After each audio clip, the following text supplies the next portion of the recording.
Dans cette capsule, je vais te parler d'un concept super important en saine alimentation, l'assiette équilibrée. L'équilibre, c'est d'avoir 3 catégories d'aliments dans son assiette. C'est d'avoir des aliments protéinés comme du fromage ou des viandes, d'avoir des aliments à grains entiers comme pain, pâtes et d'avoir des fruits et des légumes. Pour ça, je pense que je n'ai pas besoin de donner d'exemple. Ces 3 catégories-là, ce sont les catégories les plus nutritives, donc on veut les retrouver le plus souvent possible dans notre assiette. Mais il existe aussi des chips, des bonbons, du chocolat qui sont un peu moins nutritifs. C'est pas grave d'en avoir aussi dans son assiette. L'important, c'est d'y aller avec modération. On en veut, mais juste un petit peu. Question d'illustrer ce que je viens de t'expliquer, je te présente le jeu cuisinier virtuel.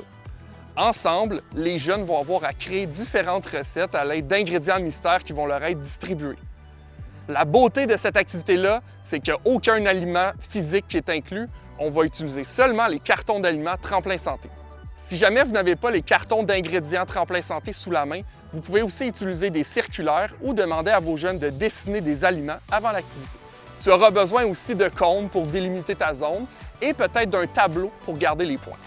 Après avoir délimité la zone de jeu avec des cônes et avoir expliqué le jeu au groupe, on peut distribuer un carton d'ingrédients à chaque enfant. Lorsque le signal sera donné, chaque jeune va devoir aller rejoindre d'autres amis qui ont eux aussi des ingrédients pour former une recette. On a des protéines. Des protéines, quelqu'un peut... Ah, peut-être des pommes grenades et des crevettes, ça pourrait être bon. Puis des lentilles. Faites-vous 3 pour faire une petite salade de crevettes. L'objectif est de former une recette qui respecte l'assiette équilibrée avec des fruits et légumes, des aliments à grains entiers et des aliments à protéines.